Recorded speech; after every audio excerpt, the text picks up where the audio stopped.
Peggy 18.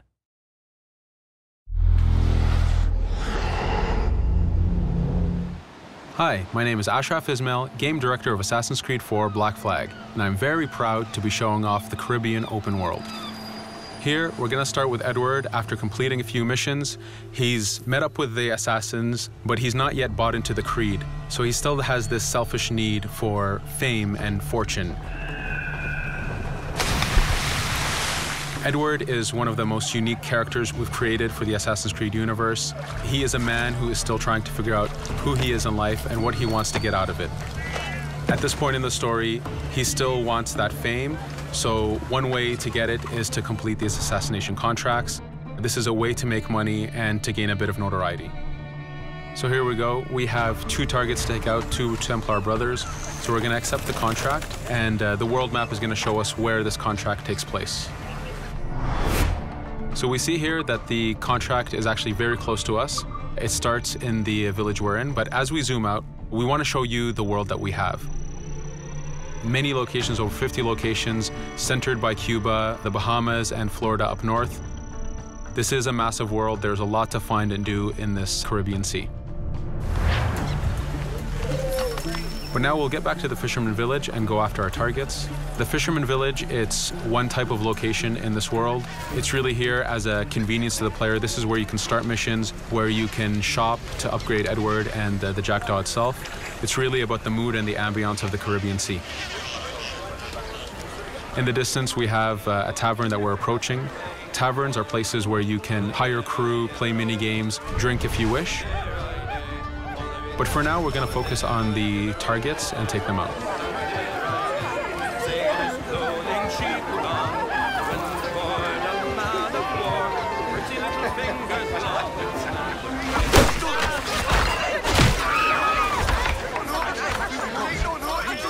Now that we've taken out one brother, the other one's going to bolt.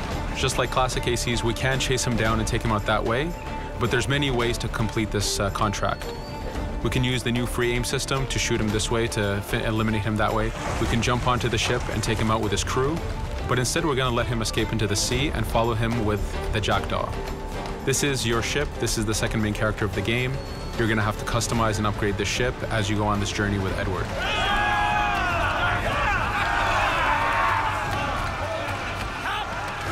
We've seamlessly gone from a ground chase right into a naval chase.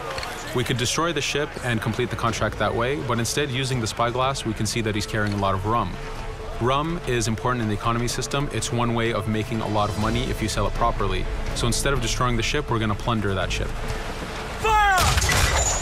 Here you can see the upgrades that we've made into the naval combat. Using the front cannons, you can shoot chain shots to slow down the ship. Using the new round shot mechanic of trajectory aiming, you can aim for the hull and do a lot of damage this way. This specific enemy is what we call a frigate.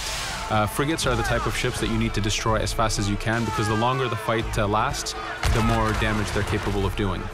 We have other enemy types like the Charger or the Man of War. The Man of War is a massive ship capable of carrying over 100 cannons. These are ships that you really need to upgrade to be able to face. But now that this frigate has been demasted, we can start the boarding. Boarding, it's very important. You are a pirate. This is how you gain cargo. This is how you take on ships. So here we can start the boarding from any orientation or angle we wish. The distance even matters. If you get too close, the 2 crews will just jump right into each other. If you start a bit further, you can jump in the water and go in for a sneak stealth attack. We have 2 objectives to accomplish for this boarding. We can take out the captain, and we need to take out some of his crew. So using the swivel gun, we will efficiently take out a lot of the crew. And now we'll go for the captain using Edward's navigation abilities. Here, again, using the new free aim system, we have a dangerous enemy on the other side taking out our crew. We can easily take him out with a headshot. So what we see here is that 2 ships have come together to create this 3D environment where, using your assassin abilities to navigate, to be stealthy, you can take the advantage and get the kill by surprise. Now that we've taken out the captain, we still need to take out a few of the crew members to complete this boarding. Now that we've plundered the ship, we're going to gain that rum that we saw earlier, but we're also going to gain ammo and crew members and some gold.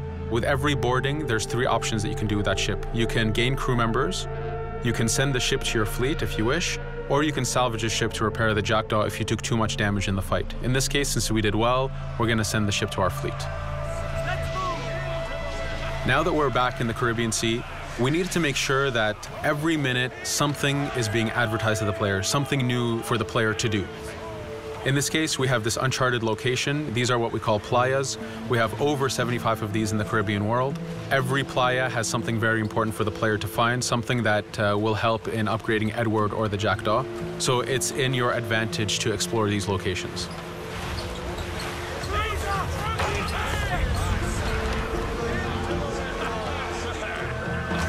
Again, for us, seamlessness is very important. We needed to be able to explore this Caribbean world without having too much interruption in the action. So being able to just let go of the wheel anywhere we want, jump into the water, and swim over to that location. This is very important for the mood and the immersiveness of this Caribbean open world. Here, as we get on the playa, in the distance we can see that there's a faction battle, but closer to us we can see that there's this poor drunken sailor who's passed away. But being a pirate, of course, we're going to loot his body and see what he has for us.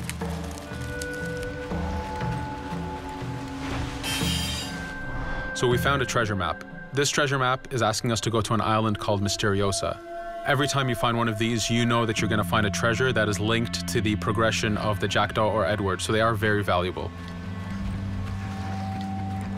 Here we're going to take a look at that faction battle. We have a British ship facing off against a Spanish ship.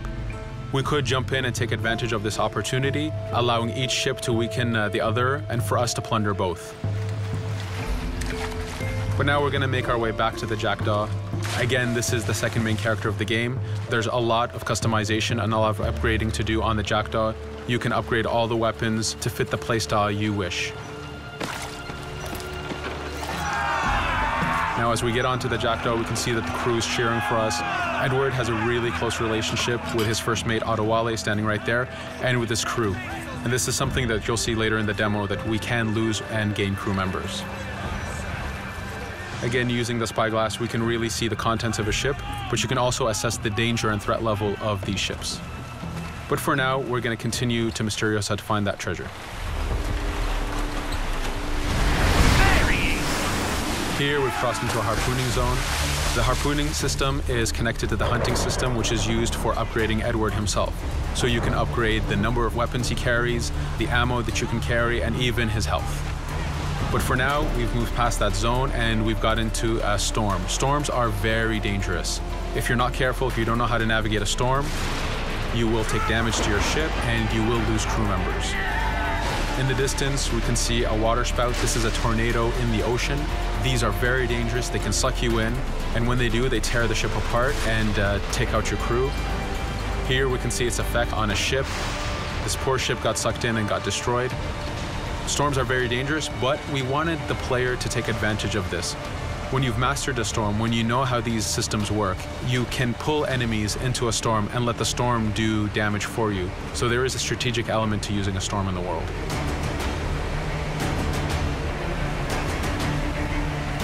Here we can see that the storm is dying down a bit, but there's still this torrential downpour. It was very important for us to get the real mood of and the atmosphere of the Caribbean in the weather cycles and in the daytime cycles.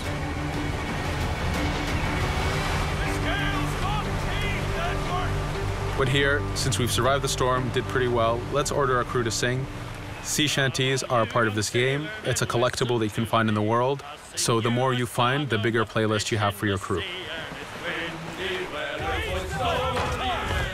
But for now, we've made it to Misteriosa. So again, we're going to seamlessly get off our ship and explore this location. Misteriosa is a Mayan ruin. Mayan ruins are heavy with stealth and navigation capacities. There's a lot of treasures and hidden discoveries to be found in these locations.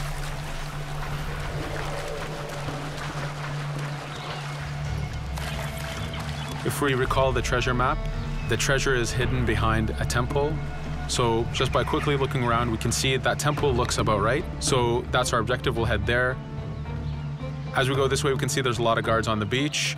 We could go in and fight them if we wish to, but to show off that this is a mini open world, we're going to try to find a different route to get to our objective.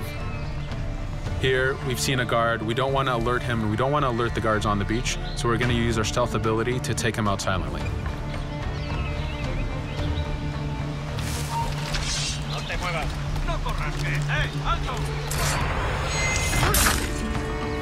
With AC3, we were able to push the navigation in the frontier, which means using natural environments like trees and rocks and so on.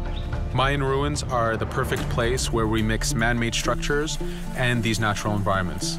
So you really get to feel how far the navigation abilities of the assassin have come since the original game. In the distance there, we can see another part of the island being blocked off by a patrol of guards. We're going to avoid it for now and go for that treasure.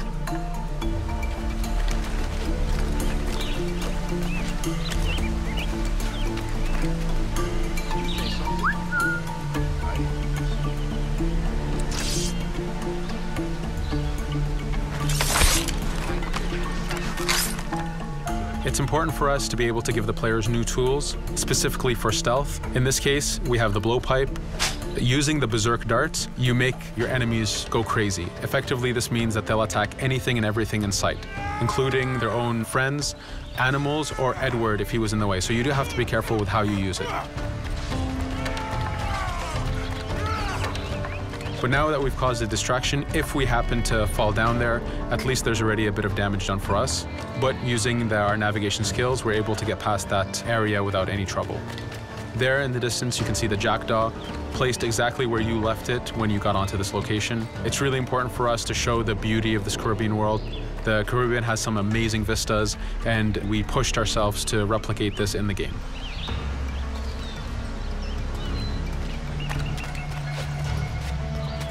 As we continue forward, we can see in the distance there's a couple prisoners that are taken hostage. This is a scenario that you need to use stealth. If you're detected by those guards, they will kill the hostages. So in this case, it's to your advantage to use the environment to figure out how you can take out those guards without being detected. In this case, it's 2 guards, so it's not too hard. There are other scenarios where you have more guards and you have to figure out how you can take all of them out at the same time. Now that we've freed these prisoners, they are more than happy to join our crew. This is just one way of gaining crew members. As mentioned earlier, there's the taverns. There's actually many different setups of gaining crew.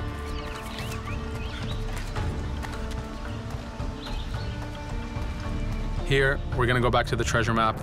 We can see that the treasure is actually behind the temple near a fountain. So if we just look around, we can see that it's around here.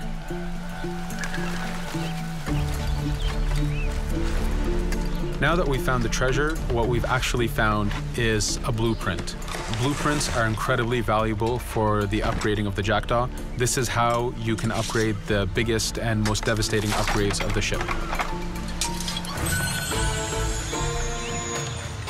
So here we're approaching a reach high point. Just like classic ACs, synchronizing with a reach high point reveals the contents of a location and the map itself. But as an added feature, because this game world is so huge, there are many different locations, this also becomes a fast travel point. So now you can, by synchronizing, now you can come back here anytime you wish to collect those treasures that we passed up a bit earlier. Here we've reached the end of the demo. This was a tease of the open world that we have. We're very excited to be able to show off this game and to let you play it very soon. Thank you for joining us.